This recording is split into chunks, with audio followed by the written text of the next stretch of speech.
Well, welcome to the special edition of the YAHOWAH blog. It is special since we now have three puppies, all of which are vying for attention. And Wookie's up here as a co-host. Asher is at my feet. And we have the gremlin, no need to even add water, that is trying to see if she can entice Asher into being anything other than calm and motherly. But Leia is off on an errand, so we're going to do the best we can entertaining all three as they run around my feet. All right, now that we know that Gabriel has been properly introduced and that Gabriel is Dowd, he is God's most capable and competent man. That is who is now speaking, and that's essential. I mean, it's one of the most profoundly important revelations that you're going to find anywhere, is that not only is Gabriel a man, and he's identified as such, it's just no one paid attention to it, and he is the name is a compound of Gabar, which is a strong man, and Gabor, which is competent, capable, courageous individual, and El, God. He is none other than the person that God constantly refers to as Gabor. So Gabriel is Dowd. Now, what that means, and it's extraordinarily profound. I mean, this is something that completely destroys the religions of Christianity and of Judaism. That's how important it is to recognize that in this case, in Daniel 9, it is Dowd who is David who is providing this prophecy, because God specifically says that Dowd is his Messiah, that Dowd is the Son of God, that Dowd is our Savior, that Dowd is the chosen one, that Dowd is the former and returning king, and that Dowd is returning with YAHOWAH as Elyon, as the influence of God in our presence and in his presence. Therefore, the prophecy that follows in Daniel 9 is been given by the man who will fulfill it. Do you have any idea how profoundly important that is? And yet, in the 2,600 years since this prophecy was first revealed, no one, not a single person, ever understood that Gabriel is Dowd David, and that he is the Messiah who is foretelling his own fulfillment of Chag Matsah in year 4000 YAH 33 CE. Don't even hesitate to appreciate how stunningly important that is, because it means there was no Jesus Christ. It means that the Messiah who was cut off, but not for himself, is Dowd David. It means that everything Dowd's going to say up until this point, which is devastating to the myth of Christianity and to Judaism, abolishing both, has to be considered. So it's time to consider his prophecy. What follows provides the blueprint for the reconciliation of our relationship with YAHOWAH, our adoption into his family, as well as everlasting life, our enrichment and empowerment. And you'll note that it is forged and focused upon your people and your city. That would be Yahudim and Yerusalem. Sorry, Twistians, but this pronouncement does not apply to you, and it does not apply to Judaism. But for Yehudim, please pay attention. These many promises associated with Shabuah and the Shabat, along with the vows pertaining to the thing, 7 represents even 77s. Shabuaim, Shabim, are determined and decreed. Chat Hak. He has planned, they have been divided out, and they are marked on behalf of your people and the extended family for your kin, and upon your set-apart city and its distinctly uncommon inhabitants, over your special and separated populations that are including those who are separated and distinct and thus not religious, to bring an end to religious rebellion, eliminating the revolting communal defiance and contrarian views, for the abolition and complete purging of revolting opposition, of pervasive transgression, of being at fault, guilty, of being contrarians who have deflected and defected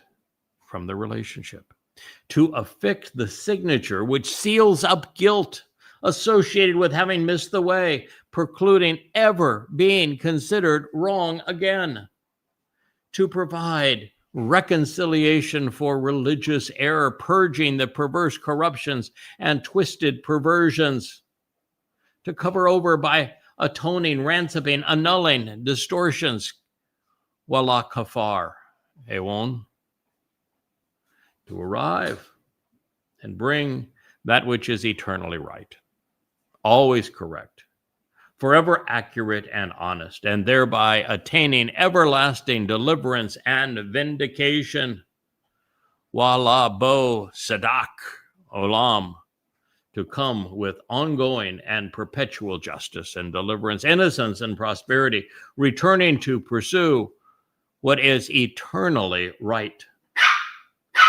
to provide a personal seal and signature to revelation, confirming and completing these communications, wala chatam, chazon, wanabi, to confirm and complete the visual communication from God about the future, and to prophecy, to the prophet, while also anointing the Most High, wala Mashyach, Kodesh, I said Most High, I meant to say most set apart, excuse me, while also anointing the most set apart, wala Mashyach, Kodesh, to consecrate, dedicate, and prepare, separate, as separate and special, distinctly different and uncommon. Daniel, my God judges, Daniel 9:24. I'm going to go back in and highlight some of the insights here, and then we will move on with this statement. It is one of the least understood, the most profound in human history. The very Son of God, our Messiah, Dowd David, the former and returning King, our Savior, the one who wrote of his own crucifixion, which would transpire in 33 CE or 4000 Yah, just prior to him providing the exact date that he would fulfill Chag Matsah, Pesach, Matzah, and Bikurim, is making a statement of all that is going to be accomplished by his sacrifice. This is exceedingly bold. This is the man who is our Savior and our eternal King, a prophet, Dowd, telling us all that is going to be accomplished by the collaboration between he and YAHOWAH in year 4000 Yah 33 CE. So first of all, he's telling us that Shabuah is going to be a result of what he accomplishes by being set apart, which is the fulfillment of Chag Matsah, the very thing that makes it possible for all the other things that are said in this statement to occur, is the fulfillment of Matzah. So Shabuah happens because of Chag Matsah. of the many promises associated with Shabuah is also the very next Mowed and Miqraey to be fulfilled. Not only is Shabuah a Bekurim harvest, meaning that it is a result of what Dowd has achieved on Chag Matsah and Bekurim in 33 CE, or 4,000 Yah. Shabuah is the beginning of the time of Israel's troubles. It begins in 7 months from now. Shabuah is also the harvest of those who will play such an enormous role in enabling the education and even equipping and purging this final remnant of Yisrael so that they are prepared for Dowd's return. Shabuah is the place where they are gathered, they are enabled, they are made so much more capable and empowered, enriched to perform in this way. It happens on Shabuah, and the fulfillment of Shabuah from a harvest point of view, so that God's people are empowered and enabled to return and accomplish this work, will occur on Shabuah, the 11th of June, 2027, while the time of Yaakov's troubles begins on Shabuah, and 2026, which is May 22nd of that year,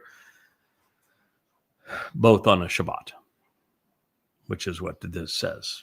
Promises associated with Shabuah and the Shabbat. They are enabled by what Dowd is going to accomplish. Along with the vows pertaining to the things, 7 represents God's plan, plays out over 6 + 1 = 7 periods of time. Dowd lived in the midst of that. We were booted out of the garden in year 0 and year 2000. The narrative that explains how we are going to return by way of the covenant is presented along with the dress rehearsal for Passover with Abraham and Yitzhak. 2,000 years later, we have Dowd himself fulfilling this very prophecy in 33 CE, as he will designate it, that enables our return to the covenant, that provides the benefit of the covenant. And this is something that plays out over these 7,000 years, because 2,000 years from 33 CE is 2033, when Dowd will return with YAHOWAH. That means the rabbis are off by 197 years. They're off so much on everything. That's just one of 10,000 things they're wrong about, including Dowd, including this prophecy, including Gabriel. They're like the rest of the numbskulls that think he is an archangel. So 7 represents, and even 77's part of the timing of this prophecy, are determined and decreed, has been planned out, divided, and marked. God marks these occasions in time. He is intervening on a very specific schedule, and he has determined that schedule. He has divided time into these 3 segments of 40 Yobel, or 2,000 years, followed by 1,000 years here on earth as we live out our return to the garden during Sukkah, the 7th of the 7 Mowed Miqraey. On behalf of your people and extended family, this is to honor a promise that God made to Abraham. Had God not made that promise to Abraham, we wouldn't be here. The reason we wouldn't be here is because Jews have been so obnoxious to God, he would have given up on the whole experiment and said, it's just not worth the effort. It's not worth the attention. People are so miserable. They do not listen. They're irascible. They're embittered. They're antagonistic. He would have checked out along with Moshe, and it would have been over. Seriously, it had been over. That Jews during the Exodus were obnoxious, and they've been no better since that time. And God's very clear about that. And so the only reason that we're here and that God has this plan marked out and that Dowd fulfilled this prophecy is because God made a promise to Abraham, and he's going to honor it. And we're here to see that he does.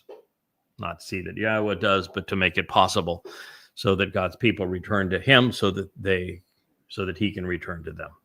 So it's on behalf of your people and extended family. That means there can be no Christianity, there can be no Islam. The Messiah, Dowd, is returning and making the sacrifice on behalf of the covenant family and on behalf of Israelites. Now, you can benefit as a goy, but to benefit as a goy, you have to be connected to. You have to be integrated with. You have to be committed to the restoration of Israel. Because this is for God's people, Yehudim, and his extended family, Israelites. And upon your set-apart city and its distinctly uncommon inhabitants. So it's not only all going to take place in Jerusalem. Jerusalem means the source of reconciliation, of guidance regarding reconciliation. It's actually based upon the verb that defines Torah itself, Yara. And Yara is the basis of Torah. So it's a source of guidance and instructions regarding reconciliation.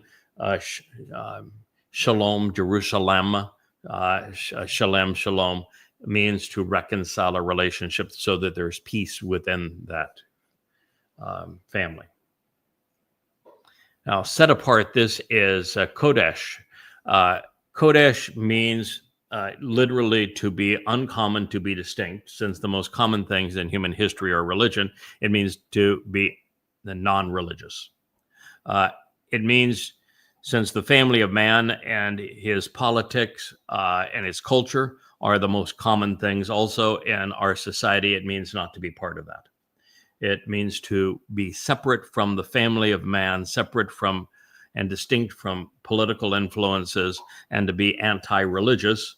And there is a city, which is the one that God set apart from all others, for this group who is set apart unto him and away from human influences to benefit. This is going to take place twice in Jerusalem. First, Dowd himself added Jerusalem to Yisrael. It's the city of Dowd. So it fits the prophecy perfectly, does it not? And of course, Jerusalem is the place where Dowd returned to his city to fulfill Chag Matsah and Bekodim. And then 2,000 years after that, in 2033, Dowd is again returning to Jerusalem, this time with Yahowah, to not only reestablish the covenant there and to reestablish the relationship between Israelites and Yahudim, this final remnant that can enter the celebration of Sukkah as our return to the garden, but to establish himself as king forevermore. Actually, it's Yahowah who establishes his son, Dowd, as king forevermore. So you now understand the preamble to this. Now, the purpose of it will be to bring an end to religious rebellion, eliminating the revolting and communal defiance of contrarian views. Now, this is why this plays out over the long haul. You know, the prophecy being delivered somewhere around 555 BCE. It'll be the first phase of it fulfilled in 33 CE. And the second phase in 2033, and both phases are being discussed here. Because while Dowd's willingness after his body fulfilled Passover, opening the doorway to life, and his body then was extinguished that night, so there can't be any bodily resurrection. It's totally absurd in this. Asher, please. Asher. She's biting her nails. I don't blame her with all that's going on, but excuse me. I have to get her attention. So Dowd's sacrifice, his Bashar body fulfilling Passover, and then his soul, Nefesh, carrying our guilt with him into Sheol on Matsah to perfect us, to remove our guilt, which is what this will be saying and accomplish. Enabling us to be part of the covenant family on Bekurim with Bekor, Yahweh's firstborn, his Bekor, son, enabling the process for the rest of us to become part of God's family on Bekurim, firstborn children. That individually expunges our souls of anything we have done in the past that might be considered religious or political, and that is the guilt associated with it. But this brings a complete end to it. Well, that brings an end to it for the individuals who accept what Dowd has accomplished through Yahweh. But it doesn't totally eliminate it from the planet. That does not occur until Towrah, 2,000 years later. But Dowd in this prophecy speaks of both of these events and alludes to the timing of both. And so it is on Towrah that God completely expunges religion and communal defiance and contrarian views. They are completely eliminated. And they're eliminated in two ways on Towrah. First, Yahweh dispatches 4 chariots. The red one stays in Jerusalem. That is for the Adamah Parah, this bloody red man of the earth, who is a productive bull. And he is the sacrifice. There's a black chariot that picks up all of the Jews who have remained religious and defiant and contrarian. So anybody practicing Judaism, anyone who is a very secular, Marxist, progressive Jew, being defiant in their politics, they're all put in the black chariot. They're taken off to Sheol. Then there is a white chariot that brings everyone who has done nothing worse than what God would consider a mistake by omission rather than commission. They will have been stained by the stigma of Judaism or religion. They will not ever have promoted it, though. They will have been stigmatized by politics, but they will not be political advocates. They're not going to define themselves as either. And those individuals around the world, this white chariot picks up. They bring them to Jerusalem. And at that time in Jerusalem, they are purged of all of their religiosity, completely eliminated by the sacrifice of the Adamah Parah on Towrah. So that is a really important factor. And there's also a time for Goyim. They're not going to have the same role. They're the workers in the millennial Shabat, but ideal conditions. So this is actually a favorable circumstance for them. They will also be purged so that they can witness Yahweh's return with Dowd and be allowed to enter the millennial Shabat and provide their services based on having the proper attitude and aptitude prior to that moment.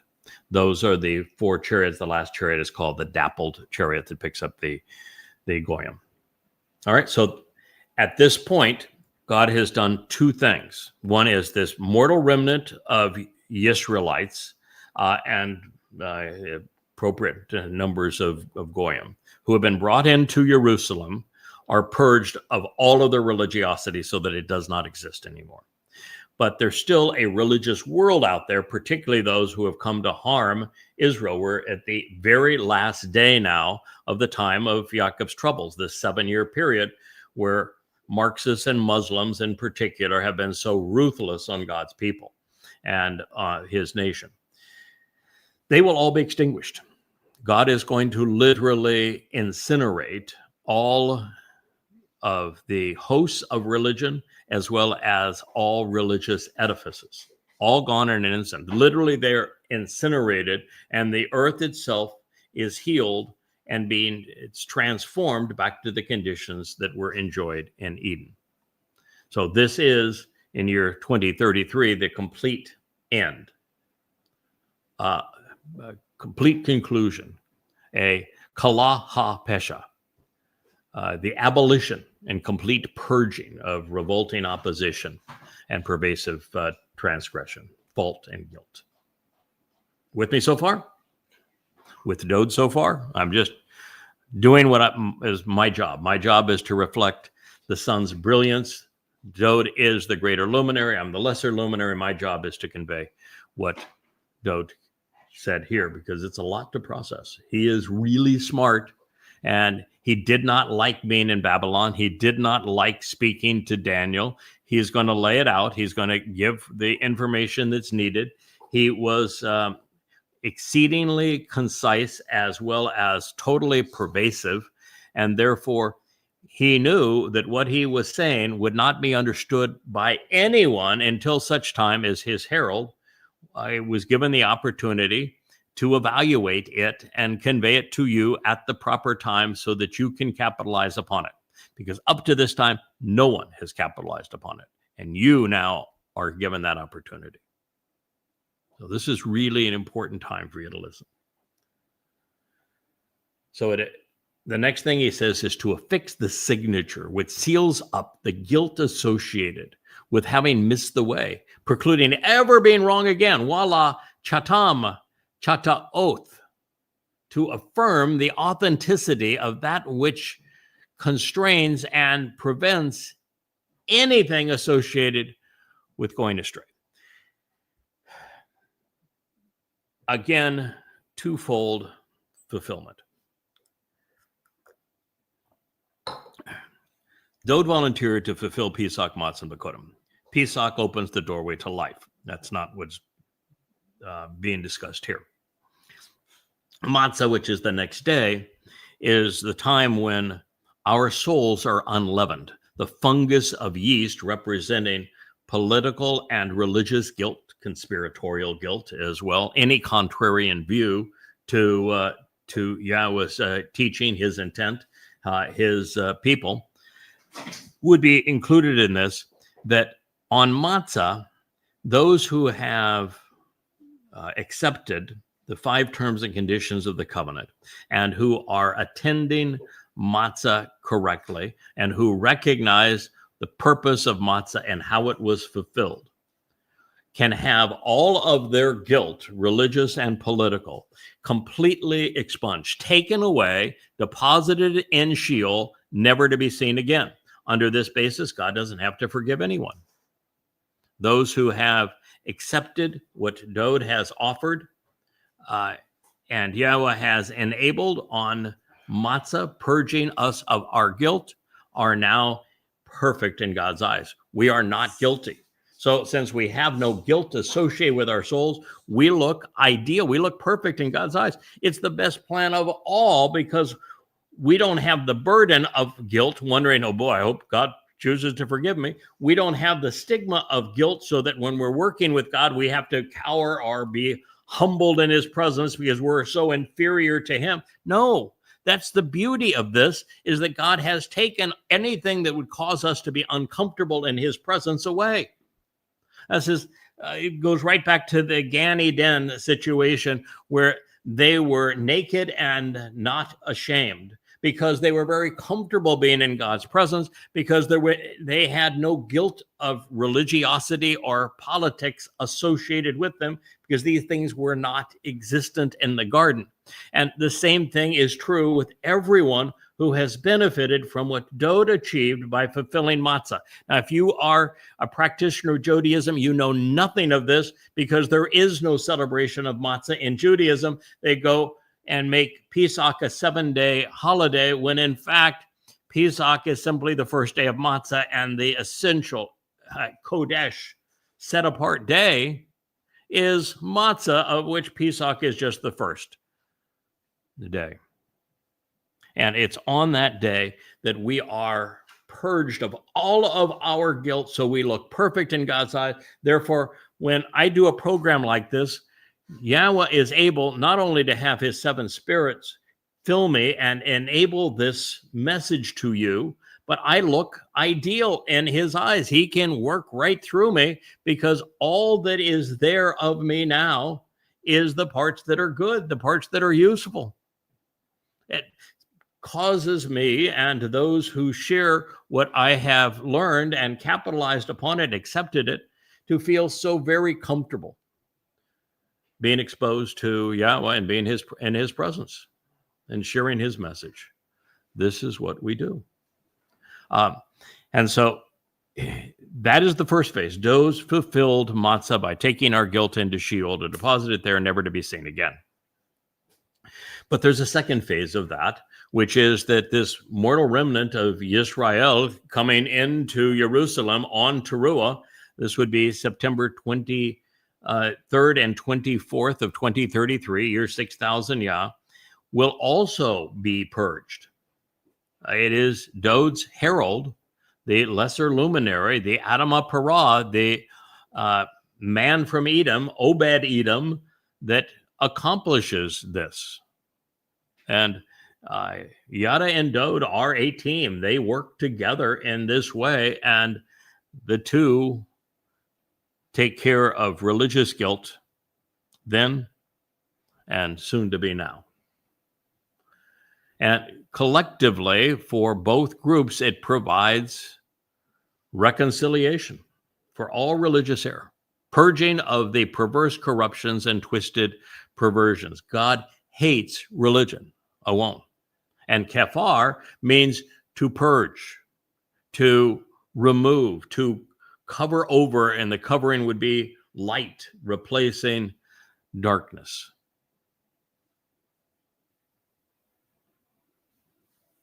That's the message. It's so utterly profound to understand that Dowd and Yada, the greater and lesser luminaries, king and his herald, are collaboratively working together and primarily, of course, with YAHOWAH to provide this benefit for those who accept the 5 conditions of the covenant and who appreciate how they are enabled through the Mowed Miqraey, Pesach, Matzah, and Bikurim, Shabua, Teruah, Kippurim, and Sukkah. This is the greatest story ever told. Yeah. And right now it is being conveyed to you 2,600 years ago by the man who would fulfill the first 3 Mowed Miqraey, Pesach, Matzah, and Bikurim, as explained to you by the man who will fulfill the next 2 on behalf of the final 2, Shabua and Teruah, so that Dowd and YAHOWAH can return as king and God on Kippurim, and we can re-enter Eden, purged of guilt, on Sukkah. There's nothing in the universe more important than this, more profoundly important than this, more relevant than this. And none of this can be capitalized upon or even understood in Christianity, in Judaism, in Islam. It is only available to those who have returned to YAHOWAH, know and accept his name, YAHOWAH, know and love and respect his beloved son, Dowd, who has been corrupted to David, appreciate the conditions of the Bereth covenant, and answer the invitations to attend the Mowed Miqraey in the appropriate way.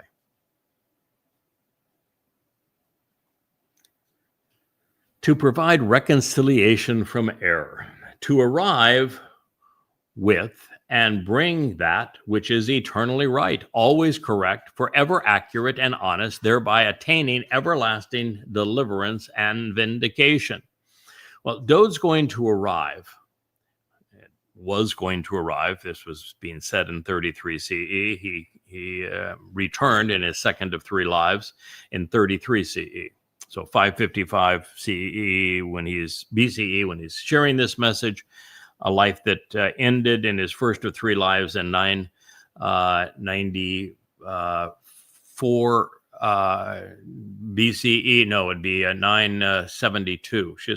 972 BCE is when Dowd's first of 3 lives came to a conclusion. He's now providing this message around 555 BCE in his second of 3 lives. He is going to fulfill this promise in 33 CE, and he will return in the third of his 3 lives in 2033. And he will bring that which is eternally right. He is the Son of God. He is the Sadak. This speaks of the one who is Sadak is arriving. And he is eternal. He is everlasting. Dowd's soul will never die. He is always the one that Yahweh calls Sadak. Every time that God begins to speak glowingly of his son, he will say that his son, Dowd, to David, is right, Sadak. And so the one who is Sadak will arrive. And he is the one who is eternal. Dowd's soul existed well before he was born. It, in his first of 3 lives, it is here being manifest again to us.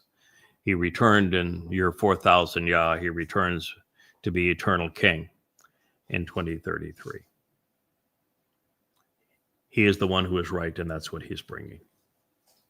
Forever accurate and honest, thereby attaining everlasting deliverance and vindication. Sadak means all of those things, forevermore. Now, to provide a personal seal and signature to revelation, confirming and completing these communications, Dowd is really the most prolific of the prophets. He is the one who wrote right around 100 Mizmor and Mashal, Proverbs and Psalms. He spoke about the most important events in human history. He's serving as a prophet here. His prophecies, his last prophecy, was delivered in 555 BCE. There would be 3 prophets after him. They would be Zechariah, Yoel, and Malachi. But when he arrived, and Malachi's time would have been 447 BC, 1,000 years exactly after Moshe revealed or scribed the Torah and spoke the Torah into existence with Yahweh's inspiration. Those would be the last 3. And at this point, that would be the end of them. And now I know that might be a little confusing for some, because Yahweh refers to Dowd's associate as my Dowd, as being a prophet in during the Exodus, at the time that Moshe was having his meltdown, as he draws attention to Dowd, which is the Almighty's beloved, Dowd David. And there are times like in Daniel where Yada, the Dowd's herald, is referred to Miqraey, and Miqraey conveys some of these prophecies and explains them. In fact, the 12th chapter is actually delivered by Miqraey. And so there are affirmations that previously the role that I play here in conveying all this to you included prophecy. In the role that I'm in now, which is the observant foreigner, the Nakar or Nakri, the final Zeroah, cultivating the harvest for Shavuah and Teruah, as the choder, this stem off the main branch, the sucker that gives new life to the fallen stump that is Yisrael, who has the 7 spirits of Yahweh. I have yet to provide a prophecy where I say, thus says Yahweh, and reveal something new, because for the most part, that would be inappropriate. It would be inappropriate because the way that God has established this was for prophecy to be over at this point, and that prophecy would simply be fulfilled, and the role of the final witness is to explain prophecy, to explain what God said was going to happen, since he has already provided everything we need to know about when, where, why, how all of these things are going to transpire. So my role now is to study the prophets and to share with you precisely what they said was going to happen. And there's, the range of 10,000 insights contained in these books, the Yada Yahowah series at free@yadayahowah.com, free@yadayahowah.com, or yadayah.com. They both take you to the same place. And that's the way it should be, because everything now that I say can be validated by turning to the prophecies that inspired those conclusions. All right, so that's the end of prophecy. That means that there cannot be any prophecy in the Jerusalem Talmud in the 2nd century CE, or in the Babylonian Talmud in the 4th, very late 4th, 5th, and primarily 6th century CE, on the Zohar in the 11th, 12th century CE, and Hasidic Judaism, which emerged in the 15th century, I guess actually 17th and 18th century CE in the Ukraine. There can be no prophecy in any of them. That means there's no prophecy in the Christian New Testament, and there isn't any in the Christian New Testament. Anything that is revealed in it that is accurate is simply plagiarized or paraphrased from the actual prophets, and a huge percentage of it is inaccurate historically and in the future. So that's it. Divinely inspired prophetic text is over. No New Testament is possible under this circumstance. No Zohar, no Talmud, no Quran, none of it. You see how profoundly important that is? And your choices here, you can either discount this since it's coming from Dowd, which means you'd have to throw out the entire Torah, prophets, and Psalms, because Dowd is the central figure in them. And if Dowd isn't right, if he isn't, as this says, Sadak, if Dowd isn't a prophet when speaking of what he himself is going to do and the fulfillment of the Mowed Miqraey, then we have no insights as to who God is or anything in terms of relating to him, being saved by him, if you will. It's all for naught. Or you have to deal with what this says. And since there is so much prophecy in this, and some of it is so enormously exacting, right to the precise date, God actually proved that he inspired Dowd as Gabriel to deliver this prophecy. It is one of the most profoundly exacting prophecies ever issued. And therefore, since God proved his inspiration of this through Dowd David, you only have one informed and rational conclusion, and that is that there could not have been a New Testament, a Talmud, a Zohar, or a Quran. They're all for naught. Particularly one that claims a Christ, since this is the Messiah speaking. Completing the complete end to these kinds of revelations, confirming these communications and to prophecy, Nabi. And it will also anoint the Most High. Now, Dowd is Mashyach. This is Mashyach. This is to anoint. Dowd, according to Yahweh, is the most set apart. I think I said Most High again. Most set apart is the correct terminology. And since Dowd is the most set apart, he's the Kodesh, he's the chosen one for you. It's undeniable. And in the 89th Mizmor, Yahweh even says that he anointed Dowd with his own set apart oil. So this is something that is impossible to... hey! Excuse me.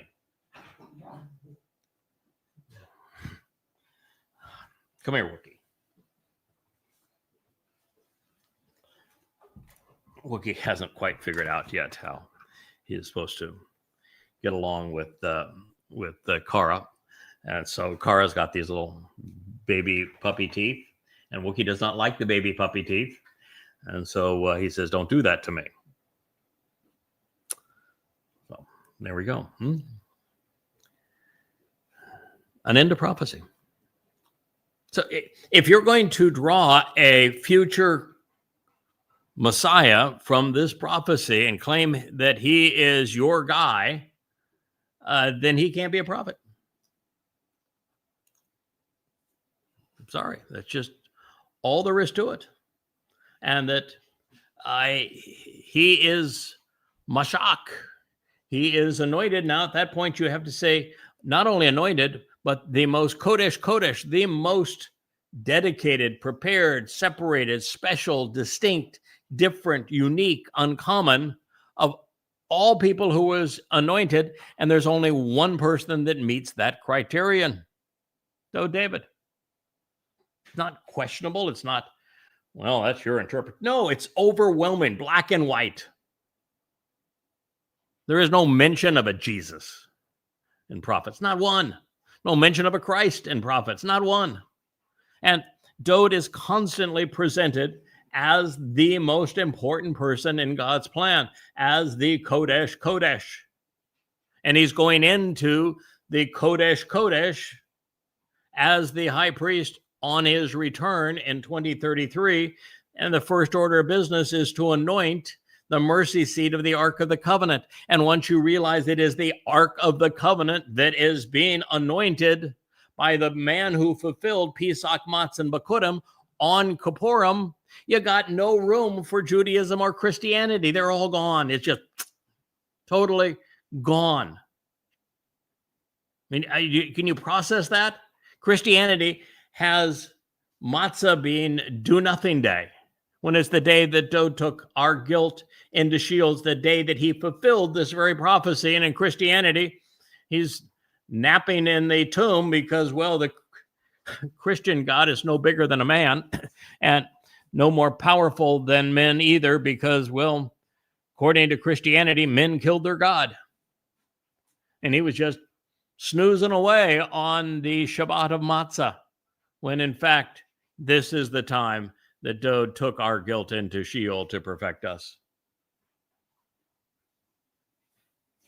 So it's just over. There's zero possibility you can have this prophecy in Christianity, and without this prophecy, there is no Christianity because there's no basis for a Christ. Seriously, it's that black and white. And of course, there is no basis for Judaism because Judaism was established by Rabbi Akiba and his false Messiah in 133 CE to Yobel, or 100 years late, completely missing all of this, just a complete and utter dunderhead. And when Maimonides tried to codify the 13 principles of Judaism, he missed the central part of the whole story. First, he got the timeline completely wrong, and he missed the key aspect of the story, which is that the Son of God and the Messiah, former and returning King, who is our Savior, is David, and that he told us exactly when he was going to fulfill Matzah. He missed it all. So this is Dowd's story. Gabriel, explaining why he was willing and able to fulfill the decree that Yahweh had made to his people through the 7 Miqraey invitations to be called out and meet with God. With his arrival in Jerusalem in advance of Pesach, Passover, and then again on Kippurim, he has and will bring an end to the consequence of religious and political rebellion and contrarian views. With him serving as our lamb and our shepherd, God's people will never stray again. Our souls are perfected. The relationship is reconciled on these occasions. Yisrael will be right forevermore, becoming eternally vindicated. This is the summons of, I should say, the summation of all prophecy. This is the fruition of God's promises. They begin and they conclude with Dowd, particularly as he anoints the mercy seat of the Ark of the Covenant. the Kipporeth, on the Kodesh Kodesh of God's home on Yom Kippurim, such that we can celebrate Sukkah on our return to the garden. It's why the story in 2 Samuel 6 is so important, because Dowd gave up on getting the Ark of the Covenant positioned where he could do this. And it was all because somebody got in the way of the bull bringing the Ark of the Covenant into Jerusalem. And Dowd didn't like the way that Yahweh responded to somebody trying to mislead others regarding his story and how he was going to fulfill it. And so God said to Dowd, you need a timeout. And then Yahweh enabled Obed-Edom, the one doing the work from Edom, who is the one discussed in Isaiah 53 as the man from Edom who saves many, to bring the Ark of the Covenant into not only Jerusalem, to bring it onto the Temple Mount so that Dowd can anoint it. And he even provides, because it's the bull, he even provides the blood to which to sprinkle on it. And this is how the two of them work together for your benefit. They're already perfected and they're already in God's company. They both have spent time in Shamayim. They are both extolled by Yahweh. They're doing this for you, not for them. They're doing it for you.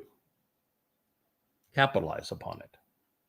Now, this pronouncement pertains to the Shabbat and to the promises associated with Shabuah.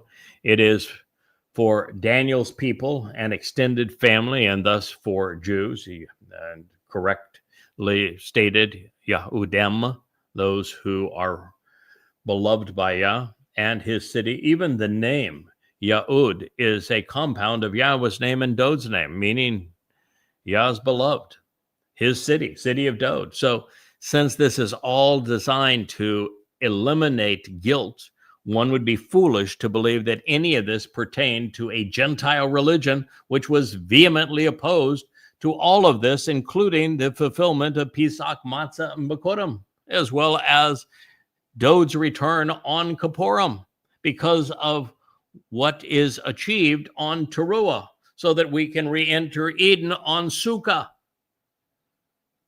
There's no possibility that any of that fits with the Christian narrative or with the prediction of a Christian Christ. You can't process this and remain a Christian. And without this, there's no basis for Christ. The reason that I included but did not lead with the customary 77s rendering of Shabuam, which is from Shabuah, plural, and Shibe'am in this context is that we were not given a starting point. And when one is provided in the next statement, the timeline becomes 7 plus 62 weeks. Also, since not 77s, so there's a difference between the timing.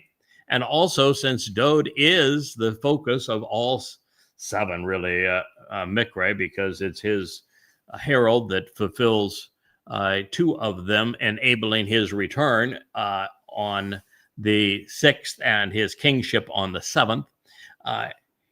We recognize that including the first to be enriched and empowered by Shabuah, this is communicating something that is considerably more important.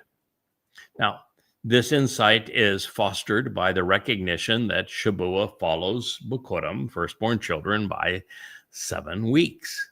It serves to improve the witness of God's family, beginning with Bukor, the firstborn Dowd. As such, Shabuah is a celebration of how his sacrifices during Chag Matsah conceive and benefit the covenant and enable God's children to come home. Further, as the 4th of 7 invitations to be called out and meet, The reference to Shabuah correlates to the fourth millennium of human history, when Dowd enabled it by the fulfillment of Pesach, Matzah, and Bakurim, even though it takes place and is fulfilled 7 years before Dowd returns in year 6000 Yah. And as the middle Miqraey, if you look at the menorah that is spinning over my left shoulder, camera right for you, that middle camera, a candle, that light in the middle represents Shabuah, and it correlates with Dowd's person and position in the midpoint of God's restorative timeline. So with Shabuah focused upon enlightening the minds and enriching the lives of the beneficiaries of Chag Matsah, and with the ingathering of God's family, explaining when, why, and through whom this would occur, understanding its position within God's overall plan is instrumental in appreciating how we got to this place and where we go from here. It is really why you have to have a full understanding of prophecy before you can deal with this one, and it needs to be the last that you explain.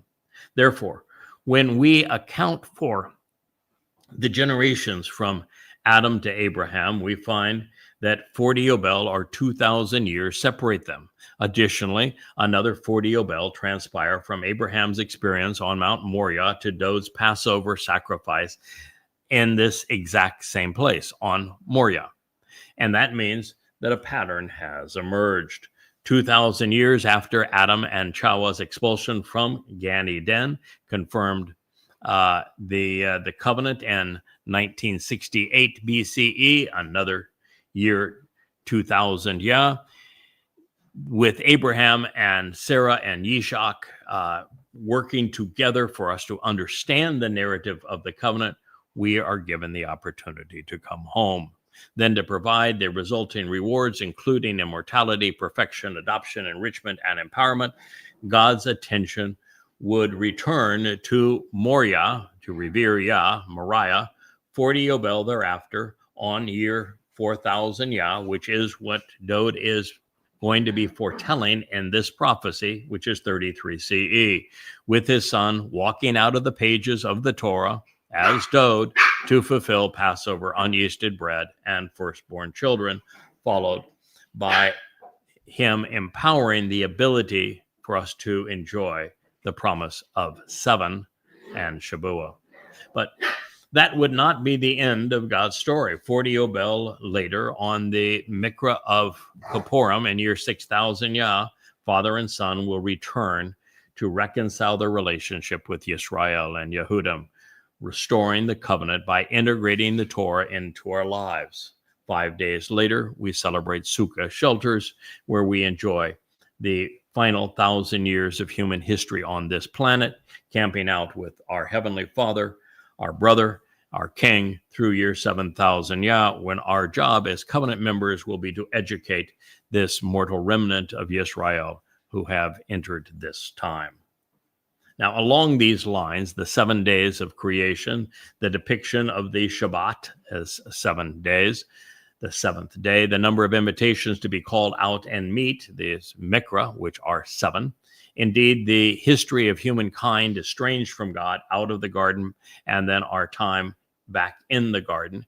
Even the number of Ruach devoted to facilitating this particular portion of the YAHOWAH blog and the books that you see all around me, with the Choder and the 7 Ruachs, you are listening to the predicted formula of 6 + 1 = 7. As such, nearly 6,000 years of man separated from Yahweh have transpired since humankind was expelled from Eden. We are therefore on the cusp of the 1,000-year celebration of living together again. And in this light, Shabuah and Shabua'im, Shibaim defines the passage of time from the beginning to the conclusion of God's story. Now, also interesting, when we add the 7 weeks of years between the edict to return and the restoration of Jerusalem to the 62 weeks of years between the time of the fulfillment and the first 3 Miqraey, we have 1 week of years shy of 70. If that 7-year difference is attributed to the time of troubles, and the inference is that nothing of merit then will have transpired between those periods, from year 4000 Yah in 33 CE, when the first 3 Miqraey were fulfilled, and year 5993 in year 2026, 7 years prior to Yah's return during the Shabuah harvest. Considering all that he said would be accomplished by offering these numbers and describing the results, Dowd is directing us to his arrival to fulfill Chag Matsah and to his return on Yom Kippurim and what transpires prior to his return on Towrah. So his return on Yom Kippurim and what he has done on his behalf with his people to enable all of this by his lesser luminary, his Bashar Herald, and by Yahowah on Towrah, even by Yah, who will serve as the master of ceremonies. He wants his people to be aware of how different the last 7 years will be compared to everything they have previously endured.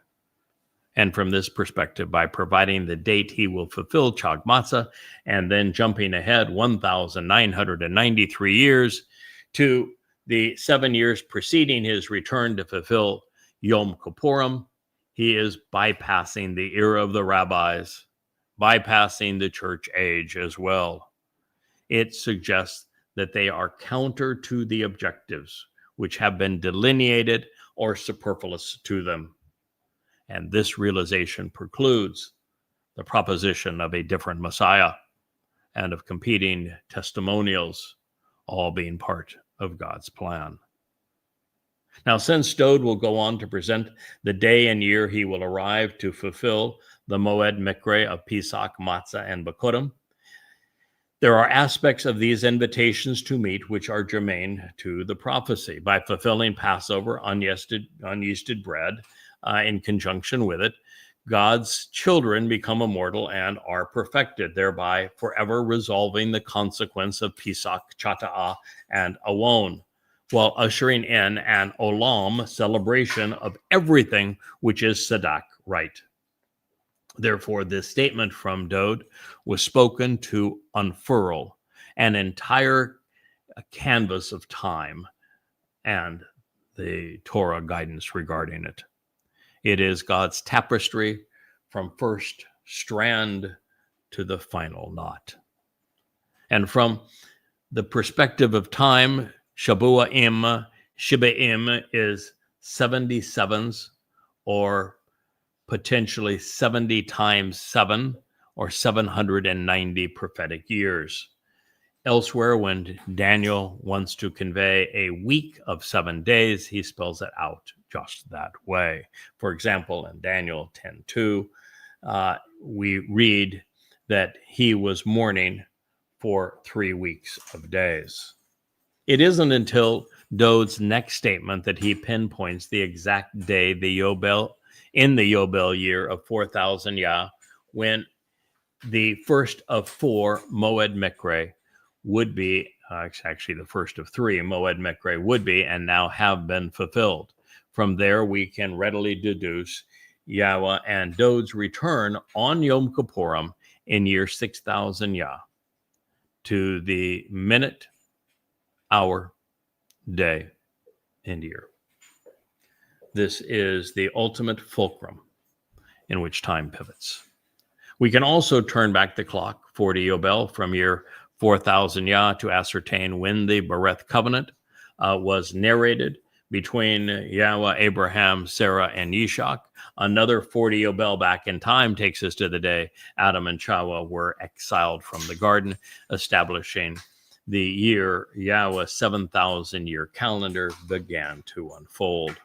Now, of course, it's also interesting to travel back in time to the midpoint between Adam and Abraham, 20 Yobel from each, because we arrive at Noach's birth in advance of the flood. Similarly, by splitting the difference between Abraham and Dowd's sacrifice as the Pesach El, we are directed to the cornerstones that was laid for the home for Yahweh's name, the first temple in 3000 Yah, 968 BCE. Digging deeper, there are some interesting subtleties associated with Charak, determined and decreed, which we should consider. It is a precise computation of time. God has a plan. It has been marked out for us in the Torah, Wahnabi. It is and will play out on his schedule on the days that he has determined. This is because time, from Yahweh's perspective, is divided and segmented, with one event separated from the next by an exacting measure. And God is resolute in his resolve to see his plan through. There will be no hesitation, equivocation, or delay. You're either on his schedule or none at all. Also relevant, since the dates of the Mowed are determined every year with Passover, unyeasted bread, and firstborn children celebrated on the 14th, 15th, and 16th day of the first month of Abib, we should expect that Dowd's revelation will lead us directly to Pesach in the fulfillment of Pesach, Matzah, and Makudim in the Yobel Shana of 4000 Yah. And as such, God assuredly knows when and where he is going to fulfill his promises. And since he provided us with the means to determine these dates, we are privy to what he knows because he wants us to know it as well. There is no justification or excuse for the random dating of Maimonides. He just flat out missed it. I was too preoccupied with being a big shot in the Islamic world. And he thrust totally ignorant conclusions on an unsuspecting audience who have not wised up in all of this time. So here in the early fall of year 2022, as we approach, and now we have passed Sukkah this year. This is now 2025 that I'm speaking to you at this point.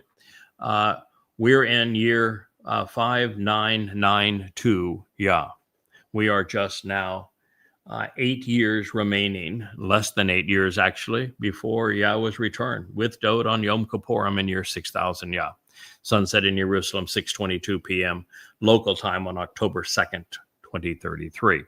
Therefore, the Rambam was wrong on all accounts. Creation occurred 14 to 15 billion years ago, not in 3759 BCE, as he claimed. Further, the expulsion from Gan Eden, demarking year 0, Yah, transpired in 3968 BCE. A new year begins on the 1st of Abib in the spring, not when the Babylonians observed Rosh Hashanah. But since the rabbi was more impressed with his own calculations and genealogies established than the genealogies established in the Torah for this precise purpose, it is his sanctification of the moon scheme that has led Jews astray for over 800 years. So when Yahweh inspires one of his prophets to say, Ana, for your people, he is almost always addressing Yisra'el and Yahudim. Not only is this affirmed by the constant references to throughout the Torah, also means family. Therefore, the plan Yahweh is unfurling would be designed in support of the covenant he established with Yisrael, beginning with Abraham and Sarah. Yahweh's focus, of course, is on Jerusalem, the source of guidance on reconciliation. The Kodesh, set-apart city, therefore, not only denotes the location where these prophecies would be fulfilled, but also for whom? Towrah, that enables Kippurim, and then Sukkah takes place around the Temple Mount in Jerusalem. It is the most Kodesh set apart place on earth. It is in Jerusalem that Yahweh made it possible to be separated from Pesach, Matzah, and Bikurim. Excuse me just one second. I don't know why Asher has just gone nutsoid on eating her paws, but she was as ruthless towards them as I think I've ever seen. So we will have to complete this show, and I will have to try to deal with her. But it is important that you know that everything takes place in Jerusalem. There is no Vatican in the Torah, nor even in the ridiculous Christian New Testament. Rome is the enemy of God's people. God has no church. It all comes back to Jerusalem. It's the city of Dowd. And it's what Dowd will accomplish, has and will accomplish in this place as the one who is Sadak, as the one who was chosen, as the one who was anointed Messiah. And I think on that note, we will conclude this program. We will continue to talk about everything God had to say through his beloved Son in this most amazing prophecy as we continue in our next program. Thank you so much for listening.